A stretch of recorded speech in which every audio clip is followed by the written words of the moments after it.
This episode is great for graffiti artists, traditional artists, and people that don't really want to invest in social media. It's like a lot of people don't see it as an art. A lot of people who do it don't see it as an art. So it's, I don't know, I just feel like it's a more fitting term, but there is definitely such a huge artistic element to it, for sure. This week we welcome Dan Hewitt, a graffiti artist turned traditional artist who's now doing a formal education.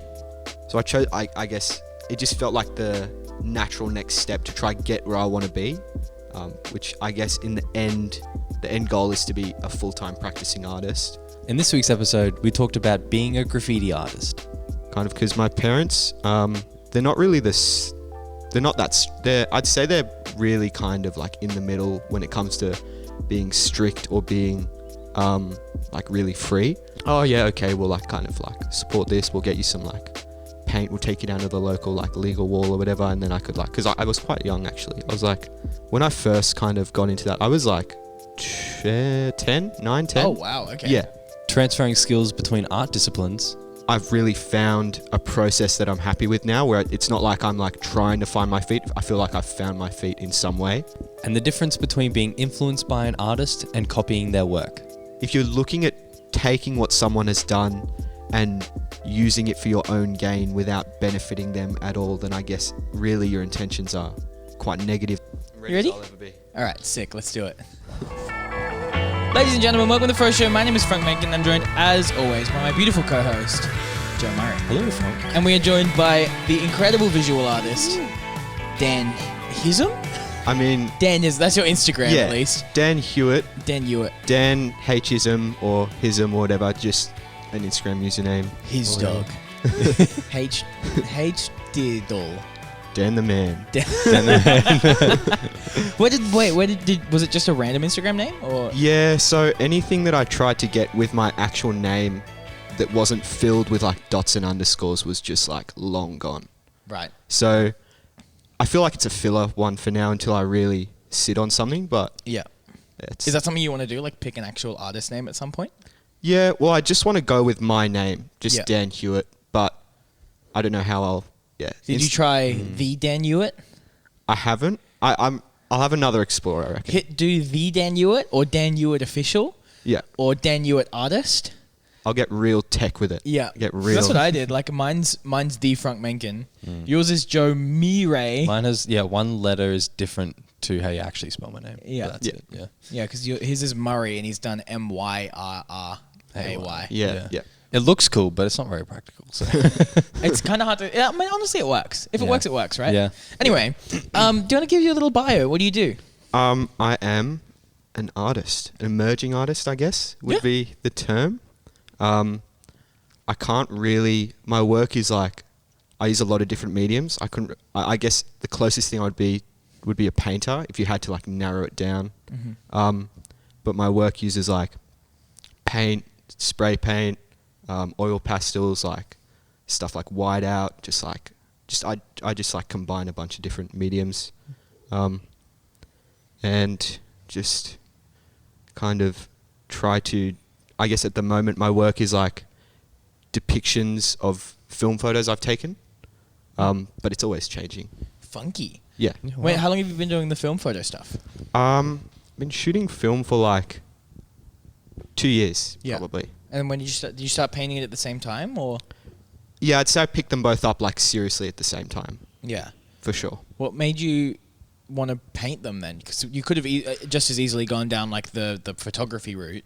What made you want to do painting over and really any other form of art?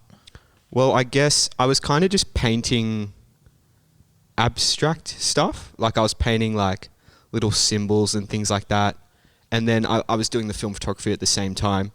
And I just kind of thought it was a bit odd to be doing them separately. Like it felt like naturally they should come together and I should kind of see what I can do with like combining them into one thing. And then I just kind of started exploring that until I found my feet there. Kind of making something that I like the look of. Yeah, would you say that like incorporating the photos gave like the abstract art more direction? Oh, 100%. Yeah. Like I feel like I've really found a process that I'm happy with now, where it's not like I'm like trying to find my feet. I feel like I've found my feet in some way. And obviously it's like still changing everything I make. I'm like learning from and developing further. But I feel like I've found a base process now to start like comfortably showing and like working with, that I'm exploring. Yeah. So are all your art pieces now, would you say, based off a photo you've taken? Yeah, I mean, I do other stuff as well, but my main kind of practice, like the main, not like 80% of what I do, 90% of what I do is like this process of like taking these film photos and then painting them and kind of turning them into these artworks. Does that give like a form to it then? Like it makes it easier to actually start painting? Yeah, it does. And it's like, it gives me, I know I'm making something original because it's my photo. So then it's like, I know from the start, I'm making something that's my own. And it's like, it's not like I'm taking an object that exists and painting that, or it's not like I'm using reference images from the internet or anything. It's like, it's my own, it's from my own experience and my own perspective. And then I'm using that. And I feel like that's just the best way I could possibly go about things. Did you struggle with that in the past? Like, not necessarily plagiarizing, but accidentally creating things that had already been done? Yeah, well, I guess it's tough because everything, like what you make is taken from everything that you have experienced and seen. Like, you can't really create anything that is truly new because like everything exists already, sort of thing. You can't really take something out of thin air, like. But I feel like it is definitely more kind of organic. Like, I feel like when you start, you have to learn by copying. Yeah. It's the best way to learn, but then once you're kind of honed your skills and your craft, you can then hone your ideas as well, like your concepts, to then build them all together. Yeah, sorry. I've lost my train of thought a little bit. That's all right. Feel free. Anytime that train just goes, just let it go. Yeah.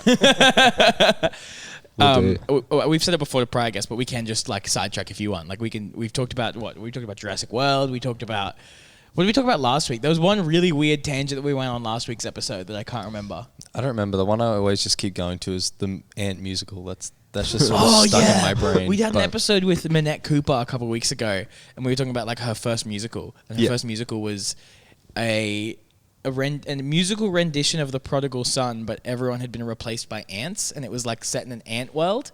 And so it was all these like, the whole musical was like ant puns. What? Which I would love to watch. That sounds much cooler than anything I've made, to be perfectly honest. I want to see that now. But you were saying that you had, like, you were talking about, what was the word you used? It wasn't plagiarizing. Influences.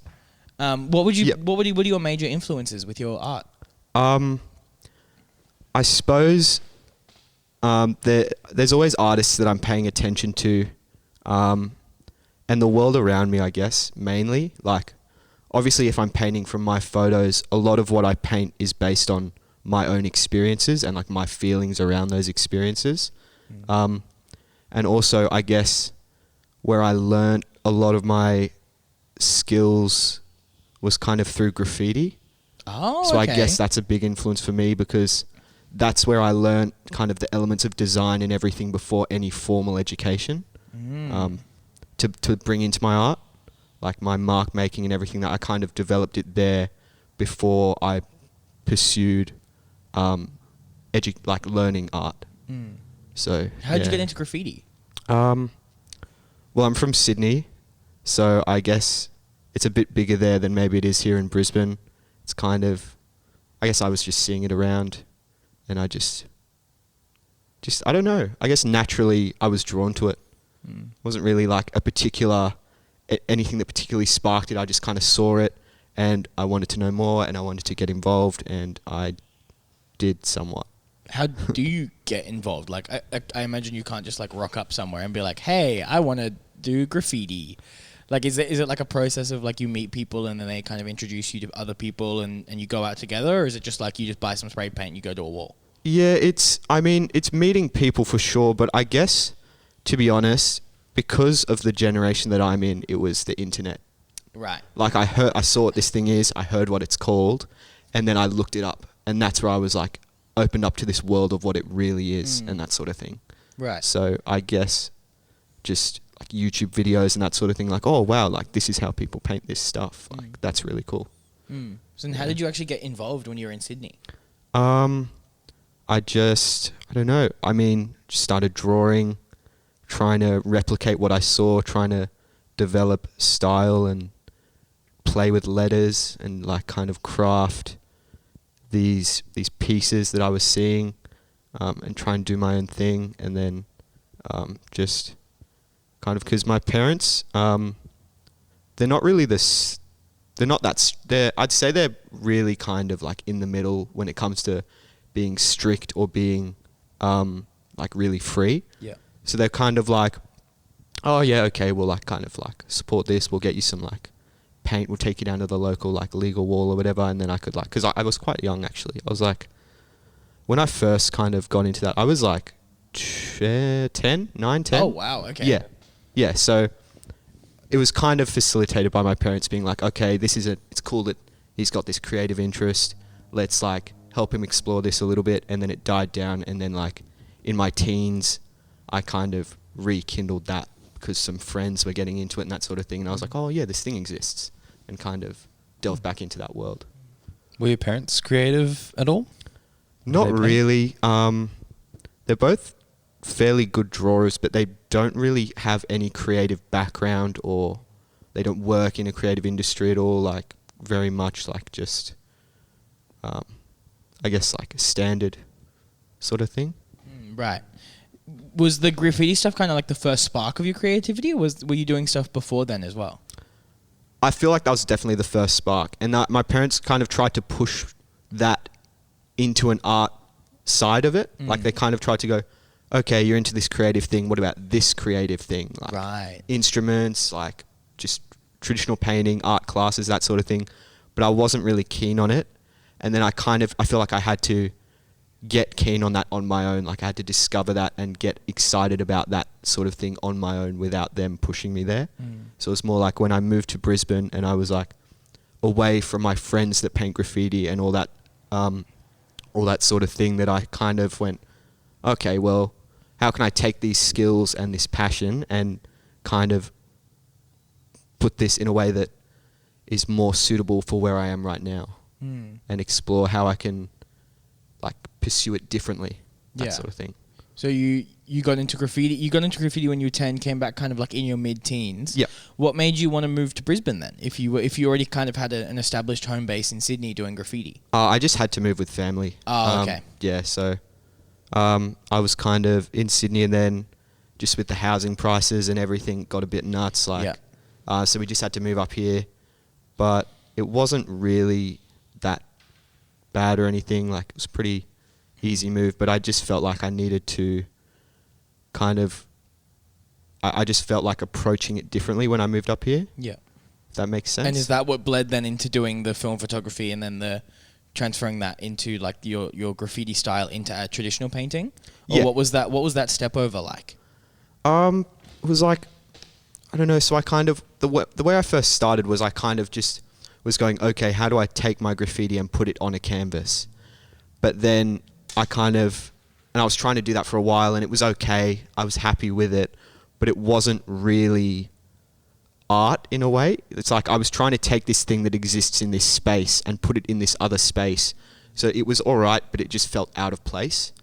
And then, and I was trying different ways. I was like, how can I, use these tools and that sort of thing to make this work? And then, I don't know how I developed. I think I kind of, after I moved into Brisbane, not long after, I kind of learnt what film photography was, and I liked the colours and the aesthetic of it.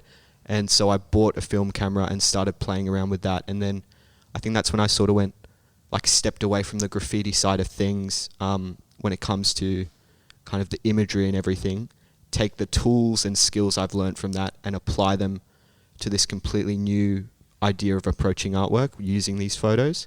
So it all kind of came together at some point. I don't really know exactly when that was. Maybe like a year ago, year and a half. I like what you were saying when you said that like the graffiti on a canvas felt kind of out of place. Yeah. Would you say that like, in your opinion, graffiti doesn't belong on a canvas? It's hard to say. I feel like there's a right and a wrong way it can be done, but it's just, I feel like part of graffiti is the surface and the texture and what comes with painting on those surfaces and the conditions.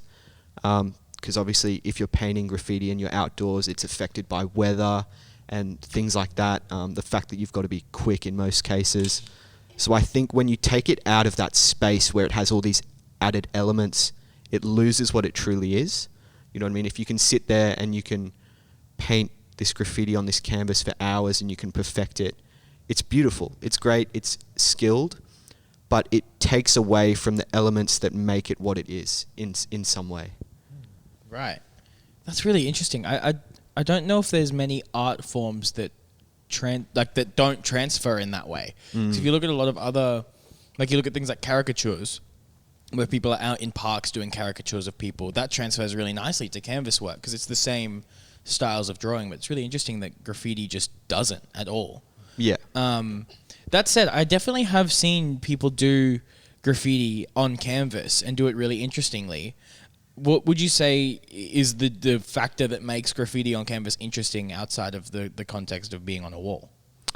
I mean, obviously, putting graffiti on a canvas can be useful to like display the artistic skill and talent, because when it's on a wall and it's out in public space and it's done illegally, it's easy to dismiss all the creative talent and skill and knowledge and time and effort that have gone into it and learning how to do that.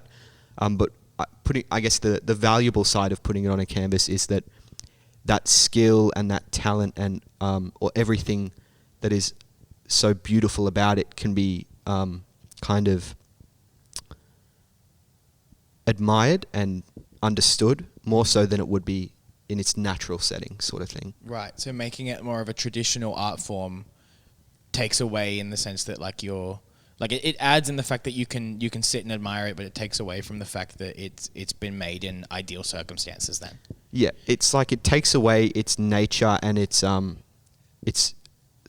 of motive, but it enhances the more aesthetic side of it. Right. In the way that it can be really perfected. It's kind of the difference between doing like a band doing a pub gig versus doing like a really produced recorded version of their song. Yeah, exactly. It's like if it's some teenagers playing in a garage, it's like that's really great. You can see the pure like talent there, but then once they're kind of, they've got the recording studio, they've got the management team, they got this like incredible, perfectly produced and mastered track. It's like it loses the rawness, but you can hear the skill more or the talent there. Like it amplifies that side of it, but it takes away from the other side of it. Right. How do you with graffiti specifically? How do you define the line between it being an art form and it being just defacing a wall? I guess it's all personal opinion, and it's so subjective, really. Like, let me preface that by saying I really love graffiti. Yeah. Smart. Yeah, I'm not trying to attack graffiti in any way. Like a couple of my favorite artists are still like unnamed graffiti artists. Yeah. Well, I guess I'll preface as well by saying I am no authority or voice or kind of speaker for graffiti. I'm certainly not particularly like well known or anything in that sphere. I'm very much not like big there. Like I'm not like the best or the biggest or the baddest or whatever. So I guess it all depends, and it's all really subjective. But at the end of the day, I feel like it's both. It's always both. Like it is. It's like sometimes I see the most grotesque, like there's drips, it's like just like a tag or something that's just horrendous, and the person who did it intended for it to be horrendous, and it is just awful. And it's like there's such beauty in that. Like in the someone chose to go there and just to like destroy, basically. Like, I don't know, I admire that in its own way, but it is destructive. Like, I don't know, it's like I admire it from both angles. Yeah. Right. But there is, what's the flip side of that? So at what point do you see it as entirely an addition to that space? I suppose it depends. It's so difficult to draw a line because I guess the easiest spot to draw a line would be permission. Right. In a way, like whether the person whose space it was enjoys it, or whether it even it's so hard because sometimes there's certainly graffiti out there where people are like, oh, I like it, and then someone else will go past and go, oh, I don't like it. And it's like it's enriching to some people and not to others, and it's just, I feel like with each case you just have to draw your own conclusion based on your own feelings about it, your own kind of context there with like your relationship with what's been graffitied on and that sort of thing, and like just your personal opinion on it. I don't know, it's really tough. Yeah. Super interesting though. Yeah. How have you transferred those things that you've learnt from graffiti into your art now? I guess what I've learnt that I've transferred from it is kind of those elements of design, like line, shape, composition, because they're all that's what I was saying about putting in a gallery space. It's easier to understand that all those elements are there and all those elements are part of it. It's easy to just assume that it's kind of been done without thought, but it incorporates all of these elements that exist in most kind of practices of design or art that kind of build this balance and like what makes something aesthetically pleasing using these elements. So those are the skills that, it's funny that I learnt them there, but those are the skills that I've kind of taken across to use in my art, and just my approach to making marks and the materials I use. Like a lot of my work still uses spray paint and that sort of thing differently, obviously, to graffiti, like, but still using those tools, and like, I guess it taught me the value that those tools have, even though they're not widely used in I guess you'd say like a gallery setting of like art. So, yeah. You mentioned before we started filming that you're now studying at TAFE. Can you tell us a bit more about that, what you're studying and what it's like doing formal study from that like graffiti background? Also, wait, before you talk about that, on the same vein, why did you even consider going to uni if you were already doing art? Well, I guess is TAFE is it a uni? Not technically, not, is it? It's education. Guess, further education. Yeah, in the that's arts. the word. Yeah. But I guess I chose it because I honestly can't see myself doing anything that isn't art. Because I'd say in the 6 months before the end of high school was when I really kind of kicked into gear with that process and really like went, okay, this is what I like doing, this is what I want to do, this is like almost like my purpose in a way. It's like, so I was sort of like this, I can't realistically see myself pursuing anything that isn't art. So that's why I did it. And then I chose, I guess it just felt like the natural next step to try get where I want to be, which I guess in the end goal is to be a full-time practicing artist. But I chose to do that. And then it's been really interesting actually, like coming from that background that's so informal and then going into this setting where art is educated formally. I guess TAFE, compared to uni, TAFE isn't the most formal, but kind of sitting down in a classroom and looking at the theory side of art and exploring those elements of design that I learnt this kind of really odd way in this setting where most people would learn them. And it's just kind of been really interesting seeing all the things that I've learnt from a different perspective and from a different angle. But yeah, it's been really, I don't know, the only word I can think of really is interesting, like, and just like all the skills that I've already built, and then I'm like using this other angle to approach those skills differently and try things differently. And it's like I'm coming at it from two sides and taking both these approaches to build the kind of ultimate balance of both, of like this chaotic, messy, like kind of energy of the street, and then this kind of formal, measured approach to creating from this kind of education standpoint. Are there things that you've had to unlearn doing an arts, like a tertiary education in the arts, after doing so many years of graffiti, like street art? Off the top of my head, not really. I feel like maybe I've had to unlearn some of just the way, like, I guess learning things that way, I kind of, some of it was a bit odd. Some of it I maybe didn't fully grasp, and then coming at it from this different angle, it's like, okay, that's how that actually works. That's how this actually works. So I guess in that way, it's more like taught me properly how things work, but there's not really been anything in particular that I've had to really stop myself from doing or approaching things in such a way. Do you feel like there has to be that balance between that chaotic street stuff and the more formal thing in a piece of work, or do you think that it can go either way, or do you see that there has to be balance?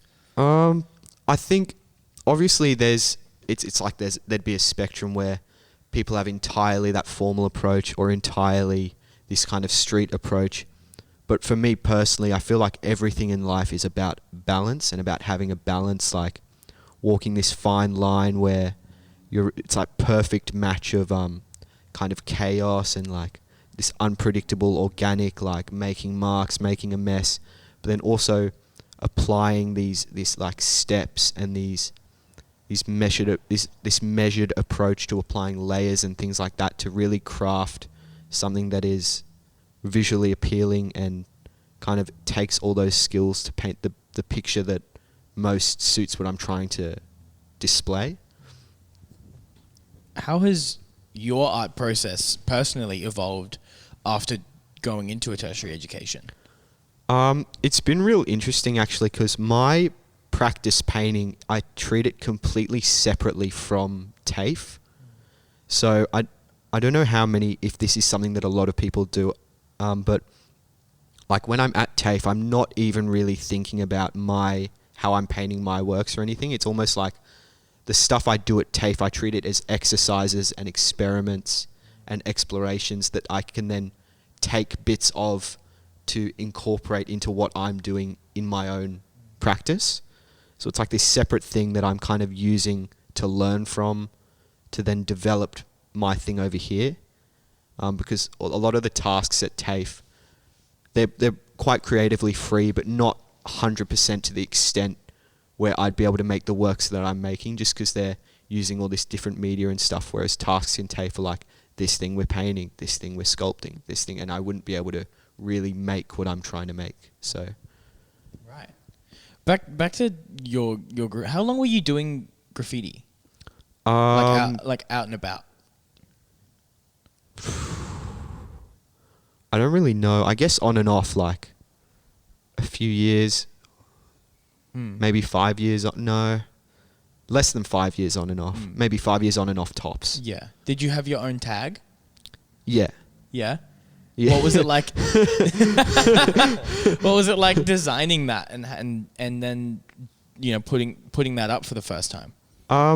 I mean, it's fun. It's exciting because you build this character. It's like you build this character. It's a word, but you're constructing a character because no one knows who the person behind the word is unless you tell them. So it's like if you're putting this thing up and people are seeing it and they don't know who you are, then they're building this idea of who you are. And so with that, it's exciting and it's fun, and it's I guess it's the same as like if you dressed up as a superhero or something, like, you know what I mean? You're just being someone who maybe you aren't entirely, but it's just fun to kind of play that game. Yeah.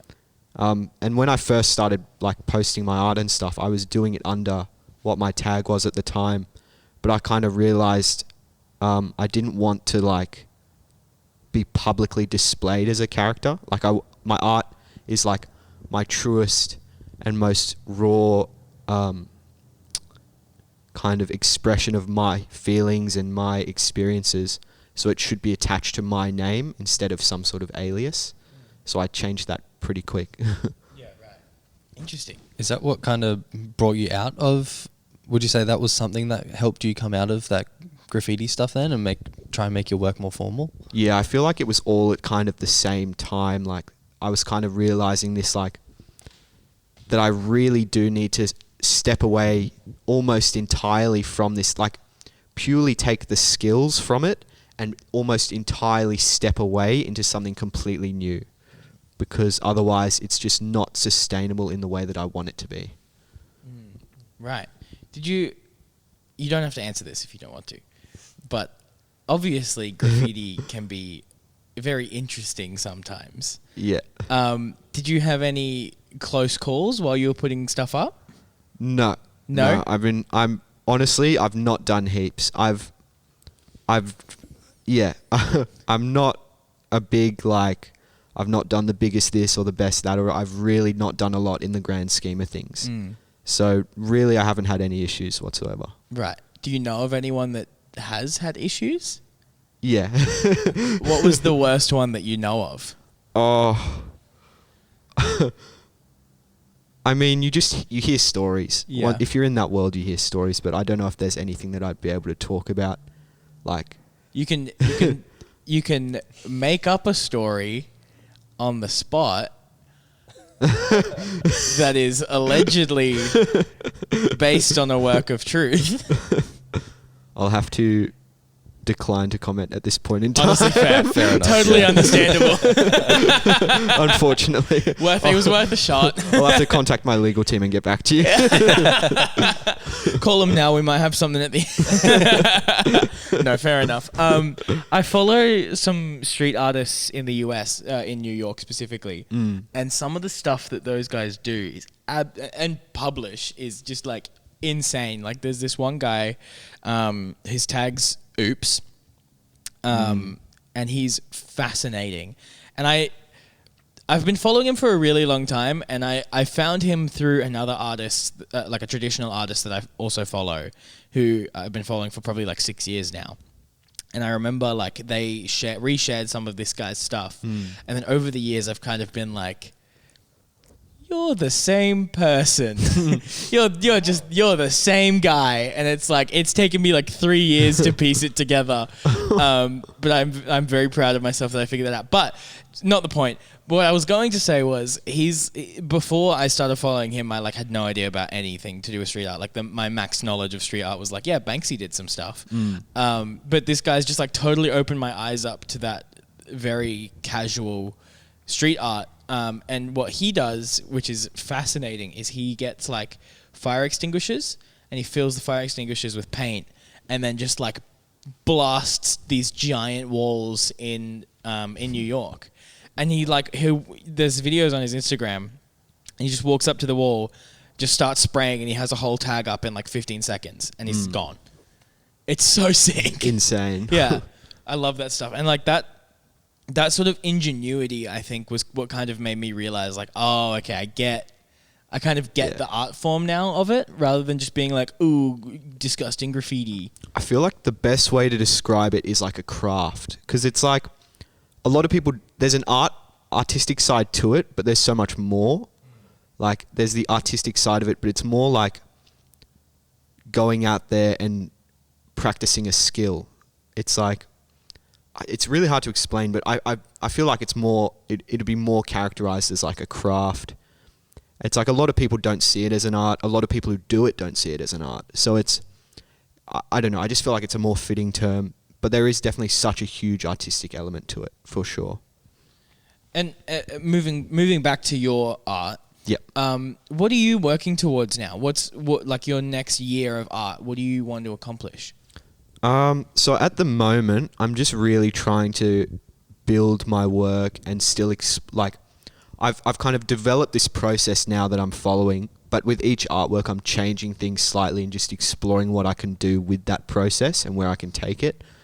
And then I suppose in a year, I'm hoping to next year sometime maybe do some stuff like, because my audience is actually, I was looking at like, you know, the Instagram, like you can look at like the insights and the analytics, see, like, and that sort of thing. Where your whole audience is. Yeah. I was looking at it. It's split pretty evenly between Brisbane and Sydney. So I was kind of daydreaming about like if I did something where I kind of did a show that was in Brisbane and also showed in Sydney, because the audience is split so evenly that I feel like it would be somewhat achievable if I grew it a bit. Like at the same time? Or like a week apart or whatever. Yeah, but the same show, like it travelled. I don't know. I feel like that would be an interesting thing to explore if I'm in this position where I've got this audience that's split in these two different places. That'd be so sick. Yeah. Those Instagram analytics get me every time. Every time I look at them, I'm like, oh, I have like 40 people following me in like Sweden. Yeah. Oh, cool. It's like 1% in Spain or something. It's like, who is this? Yeah, just some guy. What does being a full-time artist look like for you with your particular style then? I don't really know at the moment. I suppose it would be just in some sort of position where I could create my works without having to work a job to support it. I guess that's like the overall definition of what it would be. But as far as workload and stuff goes, I guess it just depends on... I'd have to be obviously somewhat successful to financially support that. And then I'd have to be probably painting every single day. Just spend at least some point of every single day in a studio working to create artworks consistently. How often do you paint now outside of TAFE? I'd say I complete like one painting a week, roughly. But since this last like month, since I came back from a little visit to Sydney, I've really picked it up. Like before that, it was like a painting a month, and it was just like. But now I've really kind of tried to pick things up, and I'm trying to kind of delve more into the Instagram side of promoting what I'm doing, just to like really get where I want to go and just kind of get those wheels in motion. At any point, do you feel like or before you went back to Sydney for a bit, was there a point that you felt like you were burning out with your own work? Yeah, for sure. I mean, sometimes it feels like I'm really onto something, and then I'll be pumping stuff out, and I'll get to the next one, and I just can't get it to look how I want it to look, and I'm just not reaching my goal, and it just doesn't feel complete, and it's not good. But at the end of the day, it's all a learning curve, and it's like with each thing I paint, I learn what is and isn't working. So if that is the case, I just know that in the end I can kind of push that. In the next one, it's all right because it's a clean slate. So I guess I've not really been burnt out. But what's helped with that as well is I kind of every few months, like maybe twice a year roughly, I kind of get to pop back down to Sydney, see old friends, kind of spend some time away from any sort of painting, and then I can come back and kind of jump back into that space with like new photos I've taken and such. You were saying about social media before, wanting to delve into that more. What's your relationship as an artist with social media? Oh, it's really funny. I'm not big on social media. I don't have a personal account. I just have my account that I put my art on. Me too. And it's something that I'm really iffy about because you have to play that game nowadays. Like I feel like if you want to build traction, that's like the best way you can do it, honestly. Social media, it's free, you know what I mean? You don't have to really put tons of work in, you know what I mean? You can do it from home. It's really easy. But I feel really off about, like, I'm really paranoid about letting that take over what I'm doing to try like please the algorithm and such. But I'm just trying to kind of walk like a balance again, like walk that thin line of being smart with it to make sure that my posts kind of go like I'm working it so I can push what I'm doing without letting that control what I'm doing, sort of thing. Have you got a strategy for what you want to do with your social media? Not majorly. I'm just kind of, I guess somewhat, I don't really post anything that isn't just artwork I make. like a finished artwork, and then stories and that sort of thing is just like maybe process stuff, that sort of stuff I'm doing at TAFE, because like that's kind of, I feel like that's separate, that sort of thing. But I guess I just want to try and build my account on my art so that I can use that to leverage what I want to do in the future by showing that I've got this engagement, I've got this audience, it's consistent, and just kind of use that to my advantage. And as far as like influences go for your art, obviously everyone looks up to people for how they create and what they create. Who are some of the people that have influenced you over your artistic career? It doesn't necessarily have to be like famous people. It can be. Like you could be like, yeah, Andy Warhol, but like... I guess a lot of, obviously originally it would have been graffiti, and then a lot of kind of contemporary artists who have come from that graffiti kind of background. Like, I'm going to butcher this, but Antoine Horfey, he's a European artist. I think he's French, I'm not 100% sure though. But he makes... He sounds French. Yeah. His stuff is really nice. Like, his works are just like the layers, and he incorporates screen printing and everything. It's like really beautiful, colourful stuff.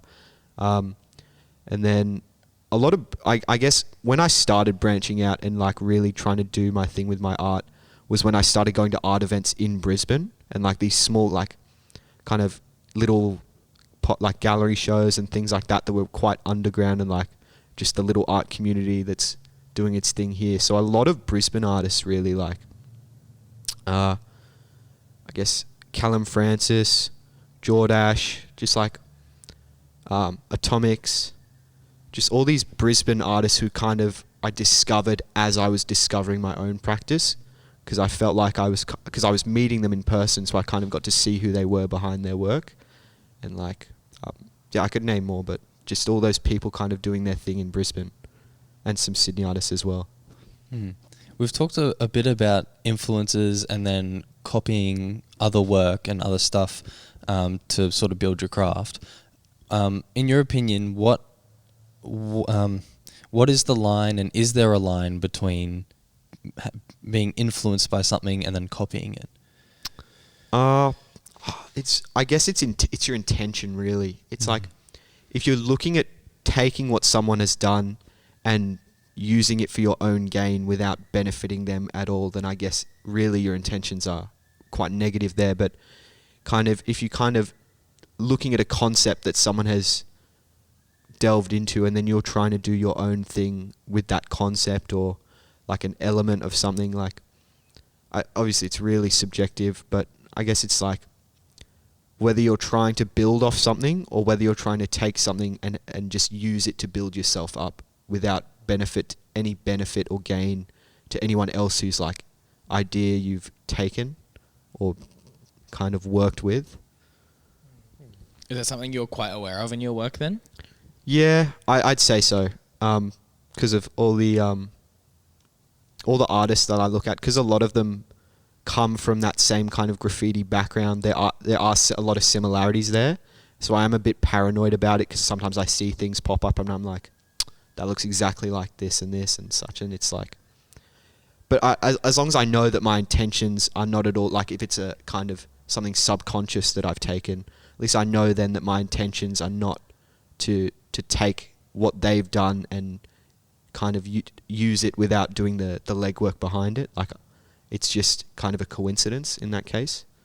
But it is definitely something I'm kind of paranoid about, and I stress about a bit. I feel like that's something that you kind of always have to do particularly in the beginning of your work when you're trying to find your style, is copy someone every now and then, even if you don't release it. Have you found that helpful in finding your style, particularly as you've been merging this formal and graffiti style? For sure. I mean,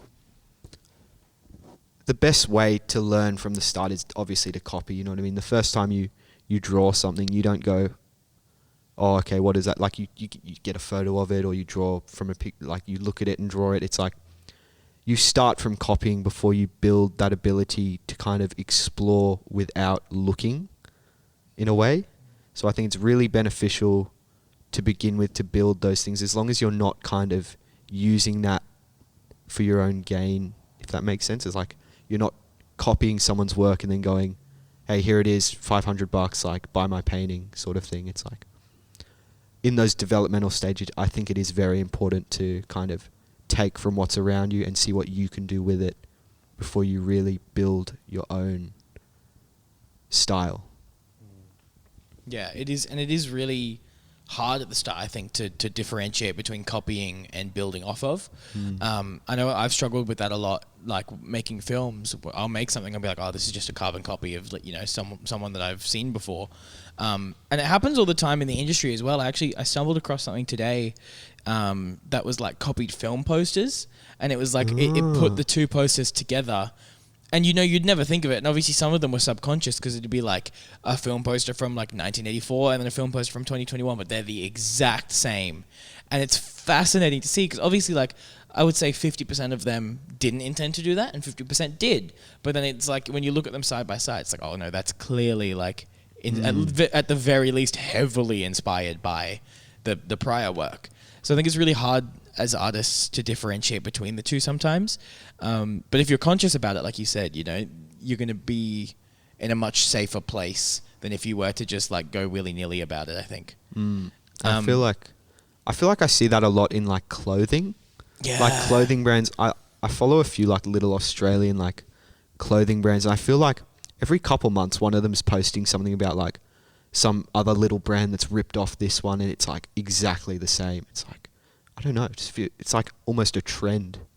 It happens a lot with big box stores taking from small artists as well. Like you see it a lot with particularly brands like H&M and Zara and Shine, like companies that are very focused on fast fashion. Yeah, you see them just, and again, they're not necessarily like sometimes they are directly taking it and it's super obvious, but a lot of times it's like clearly the designer of that has just seen that work and now has gone, oh, you know, that's cool, you know, I'll take that.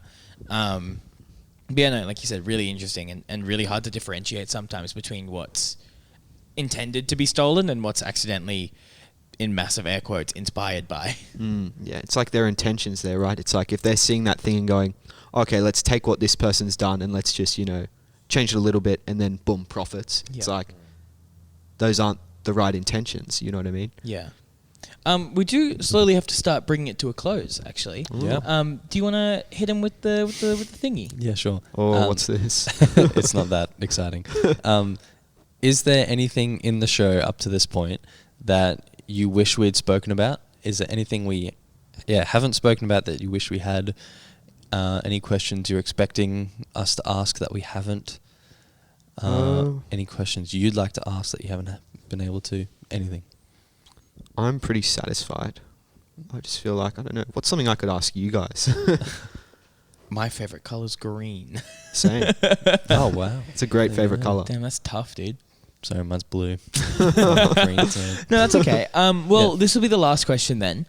What would your advice or words of wisdom be to someone who is just let's stick with graffiti because that's kind of been the theme of this episode. What would your advice or words of wisdom be to someone who's looking at getting into or starting a graffiti career? The first step is to just do it. I feel like it's so easy to kind of think about doing something, but if you just put that foot forward and make it happen, it's so much easier than afterwards to navigate from there once you've done that, once you've kind of broken the kind of barrier, the mental barrier. By taking that first step and really getting amongst it, and then you can figure it out from there. I guess that applies to most things: painting, drawing, making movies, photos. I guess you just have to give it a go.